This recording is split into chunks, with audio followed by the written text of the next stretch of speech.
I would like to answer your question briefly, but not really talk about the law too much, because there are some things that are improved and also some missed opportunities. And that gets a little bit technical, and there's a lot to say, and so I don't want to take all the time to talk about the details, but perhaps we will write something up about that with MANS. It's already underway, and it was just, you know, there are recommendations from the Council of Europe from 2022. There was the draft law that was set for emergency opinion to the Venice Commission, which confirmed some of the issues, and those aren't resolved. So in a way, there are issues that we keep talking about, and they get changed a little bit, but they're not fundamentally resolved. So in terms of that law, there's more to be said. But what I would like to, and it is an aspect of the law. First, just a brief comment on Drago's presentation, and I do agree with you that this is key, that engaging in corruption has to become unprofitable. As long as it is not, it's going to continue. The system, the way it's set up, with the laws, with the institutions, with the procedures, is simply not dissuasive enough.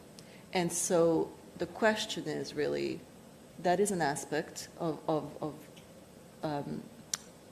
adopting more effective asset recovery regimes. But the question that I really have, and this is what I would like to talk about, is, you know, are the institutions capable of enforcing that? And two institutions are, of course, key. One is the judiciary, especially on the criminal law element, but the other institution, of course, is the Agency for Prevention of Corruption, and this is, you know, one of the other aspects that the law on corruption prevention regulates. So just a couple of comments there that I think are key. Now, I wrote the first study, I think, on corruption and anti-corruption in Montenegro in 2007, so that's 18 years ago. And I have, although I don't work in Montenegro constantly, I have been here regularly, so this is coming from a long-term perspective, but also a long-term perspective working in other countries.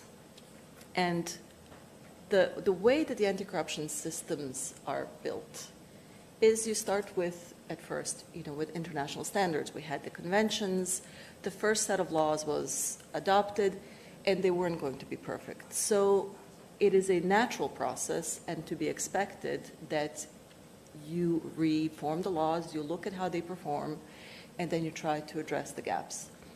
One has also seen over the 25 years of really global anti-corruption practice is that we've taken good practices from other countries, which is right.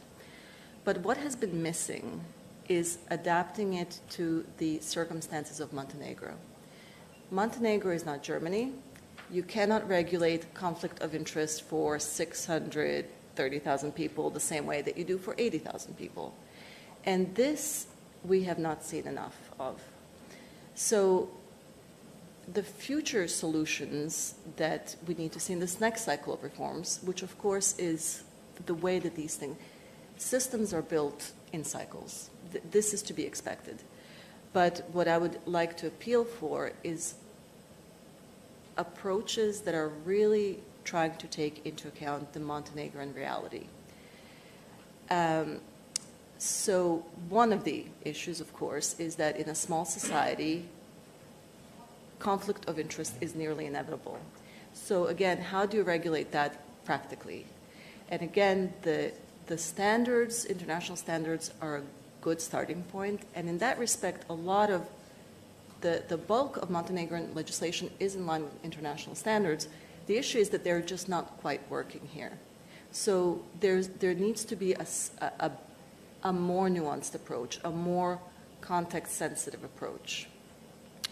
And the recent scandals, cases against the former director of the agency and also against the former Supreme Court justice or president of the Supreme Court are illustrative of how this works. I was reading the reporting on the trial against Vesne Medenice, and the other defendant commented about, so you all know the issue, she was, Vesne Medenice was trying to, or asking for favors, certain favorable judicial ruling, or putting aside a case to benefit her.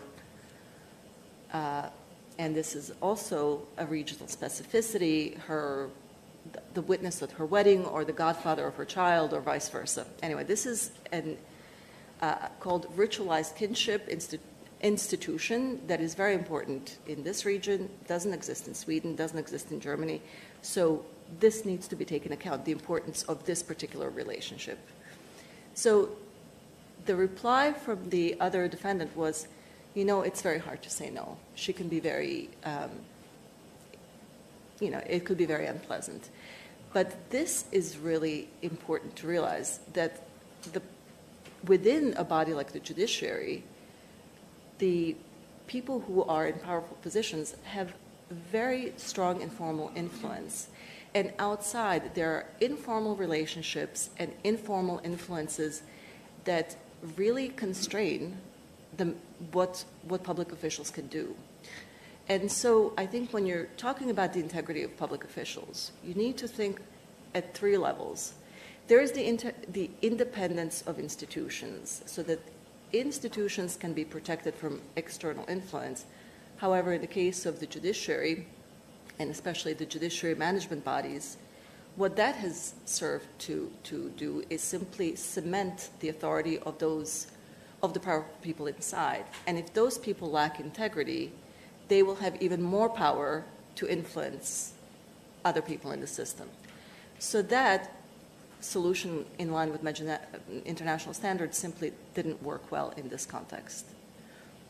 The second issue is personal independence of members of that institution. So while the judiciary might have had formal independence from political parties by, you know, securing, I don't want to go into detail, but really, you know, improving the independence of the judiciary, it did not achieve the personal independence of individual judges. And this is the challenge that needs to be addressed today. How do you secure the independence of people who want to do their job but are simply subject to pressures? And there are all sorts of informal pressures. It's not, you know, it's not necessarily threats, but it's the livelihoods of their family. The informal pressures are very difficult to pin down, but they are real and they should not be ignored. So the next review of how to help the judiciary actually do its job properly, and then implement the confiscation of assets which we so desperately need to deter or lessen the temptation of corruption.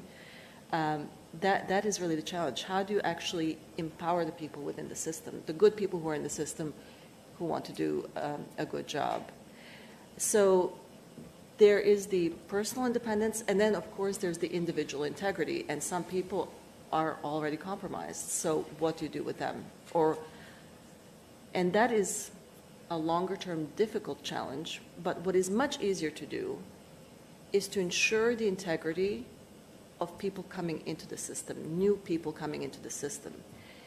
And here's where I turn back to the law on the Agency of Anti-Corruption. Looking at that law, we have found out that the method of appointment of the council and the director has neither ensured independence or autonomy from influence, nor integrity. So that would be, well, there are many details that could be improved. I would very much urge to look at systems of appointment and how do you really ensure both autonomy, personal autonomy, and integrity. And there are some interesting models around the world that I would just like to, again, I'm not saying this is the way, but let us look at this because this we haven't seen yet. And that is international selection panels. when the leadership of organizations is selected, it's not only internal bodies, but international people who really have no debts, no obligations, cannot be influenced in the same way that people inside the society can be. So that is something to look into. I would point to, well, Drago has been on many of such panels, but there are some really good examples in Moldova and particularly in Ukraine. The head of the anti-corruption agency with prosecutorial powers, NOBU, in Ukraine, their head has been selected in this way. And we see that they have the independence and the courage to actually investigate the right hand of the president during war. I mean, that takes an extreme level of independence and just, knowing to pursuing your duty. So that is, I think, an extraordinary example of how the right people in the right place, what they can accomplish. But they've done it for the selection of the judicial management bodies, the judicial and the prosecutorial councils, and they've done it in not anti-corruption settings. For instance, just this summer, an international selection committee was used to select the head of customs and another economic policy agency. So those kinds of processes are a way to actually help minimize the pressure, help minimize the influences. And I think this is what we need to be looking at. What are the other ways that we can help people do their job?